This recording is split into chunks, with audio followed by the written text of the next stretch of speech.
Away from the commotion of city life, rooted in traditions, are some people indifferent to the changing world and living in perfect harmony with nature and its laws.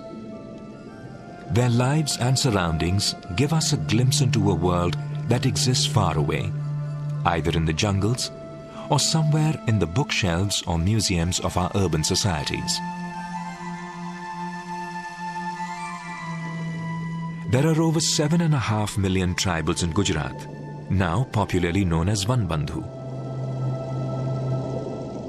There are around 25 tribal groups, some of them having different dialects but no script. They mainly inhabit the rugged terrain adjoining the Arravalis, the western ridges of Vindhya and Satpura mountains, and the northern slopes of the Sahyadri ranges.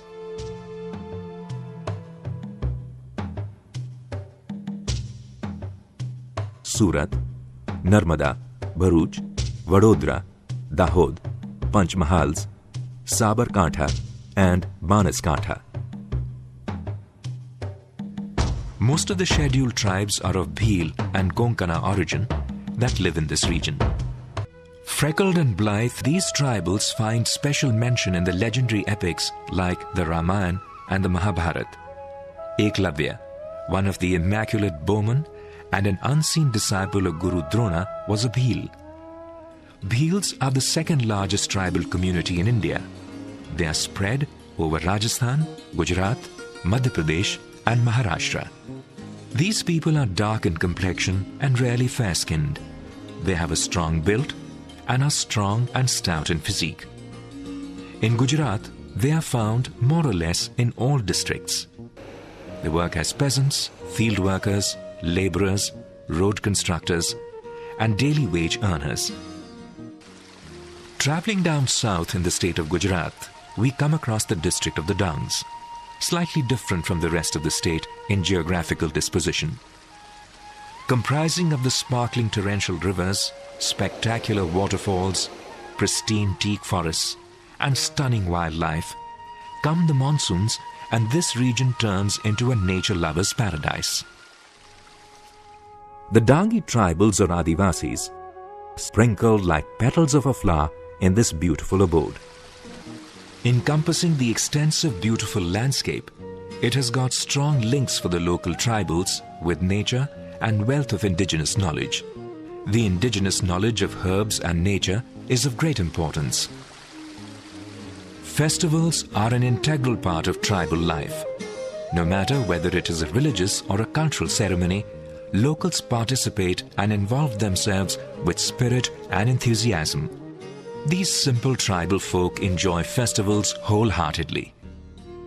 Every year, just before Holi, they flock in thousands at the district headquarters and traditional local capital of Ahwa for the joyful fair of Dang Darbar.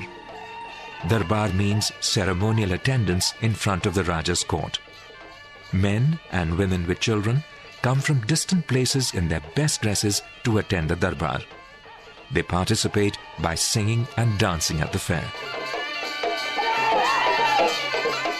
The tradition of the Dang Darbar dates back to the time of the British, when the political agent used to pay an annual subsidy to the local rulers, the Rajas and the Nayaks, for the right to their lands in a somewhat placatory gesture to these fierce native tribes. Traditionally, the annual pension is distributed to 5 Rajas and their Nayaks for protecting the forest. To this day, the governor still officiates at the celebrations and thus continues the glorious tradition of the past.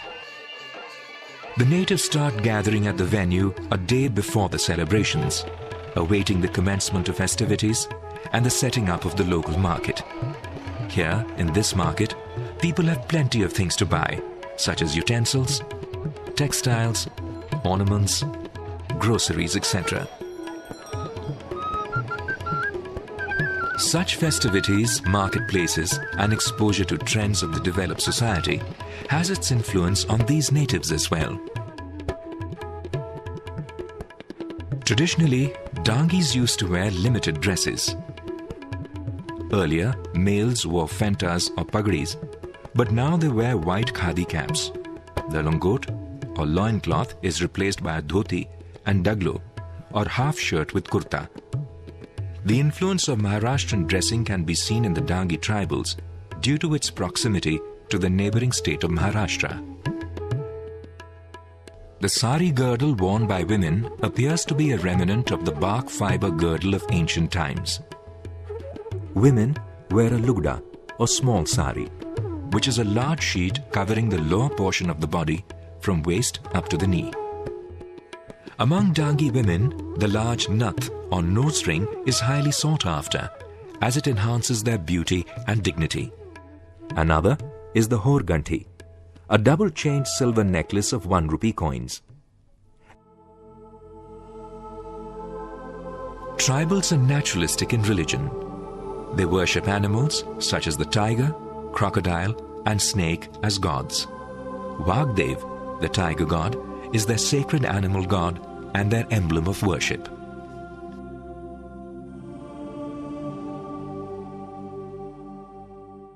The other prominent intriguing scheduled tribes in Gujarat are Rathwas and Garasia Bhils.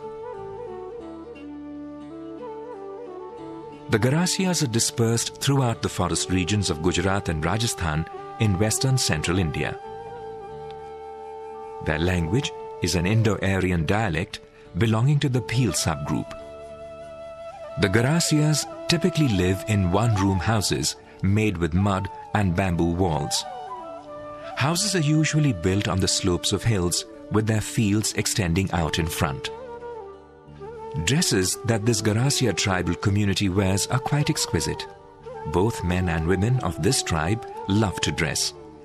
The men usually wear red or white turbans and long-sleeve shirts. The women wear black or red blouses, locally known as zulki, and big red petticoats. The women mostly wear silver ornaments such as Ramnavami, Pandadiyali Har or necklace of metal leaves, and Vedla in ears, Darshaniya and Gujariya on wrists. Gold and silver chhada, jhanjri, bediyu or sankla or kambi kadla on ankles.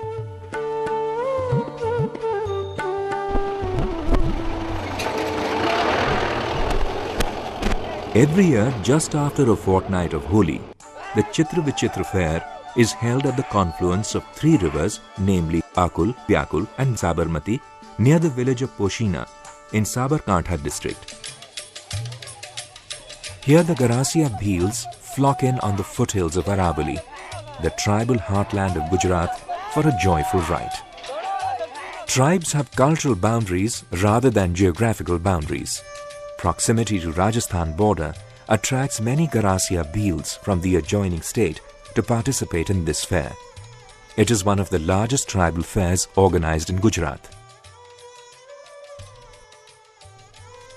The fair has taken up its name from King Shantanu's 2 sons, Chitravirya and Vichitravirya of Mahabharat, who were cured from their diseases at the place of the fair. The place is held in high esteem and is supposed to have divine powers.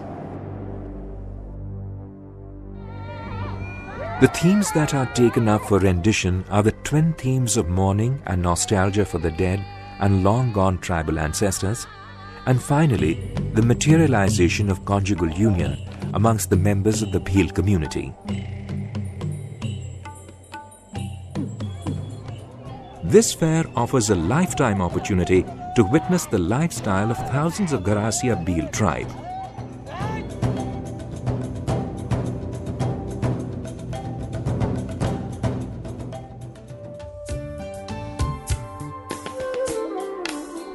The Rathwas in Gujarat mainly inhabit the Vadodara district. Traditionally, they can easily be identified with their stout body, fair skin and well-built structure. Rathwas can be seen at their colourful best at Holi during the Kawant festival near Chota Udaipur.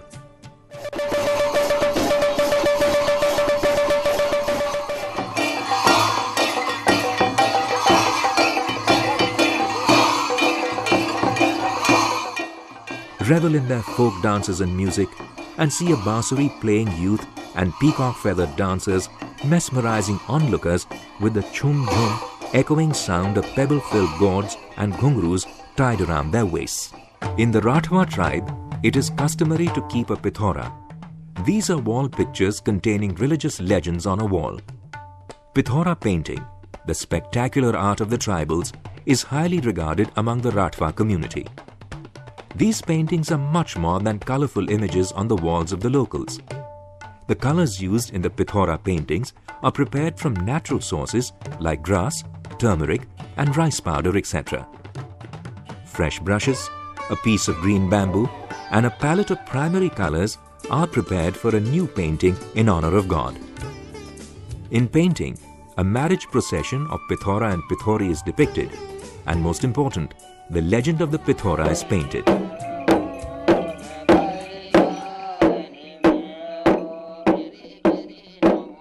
Celebration of the pithora ritual is done by creating a large painting on the walls of the house.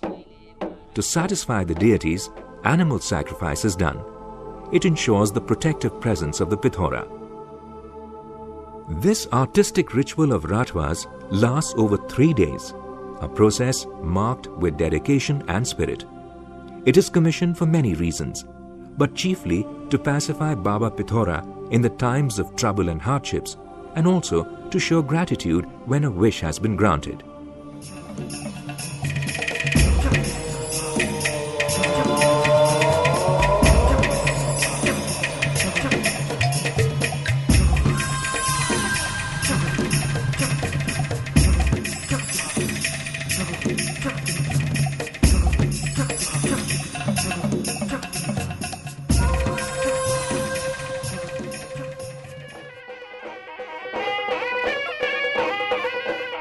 These Rathwa bheels follow arranged marriages, and certainly you observe clan exogamy here very often.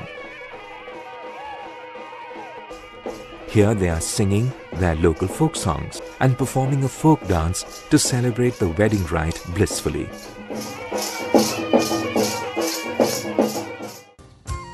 Locals have astounding images and tattoos on their body. It is due to their superstitious nature and credulous behavior. They believe that this form of body art will help them get rid of all their personal traumas and troubles. In their everyday life, they use their selection of traditional ornaments and tattooing in order to satisfy their aboriginal artistic impulses of embellishment. Rathwas rear cows, buffaloes, bullocks, goats and fowl for additional income.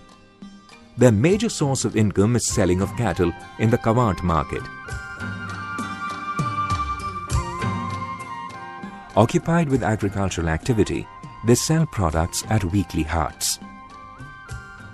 The tribal groups may not have the chronological certainties, but their inimitable lifestyle indicates that they belong to a distinct cultural heritage and an unrevealed historical background. Dancing to the tunes of native beats. Tribals have dancing and singing at the heart of their culture. Decked up to represent the beliefs and rituals, they participate in these dances with all their fervor. Categorically, we may find these tribal roots in different groups and customs, but to an extent, they are alike and immutable. Right from ancient to medieval India, and even today, Adivasis follow their widespread and unremitting traditions, attitudes and gospels.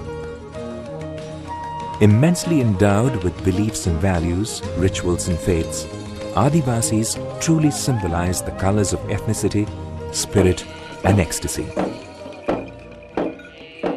It has been an undeniable fact that they portray and landscape the groundbreaking and the baffling roots of Gujarat.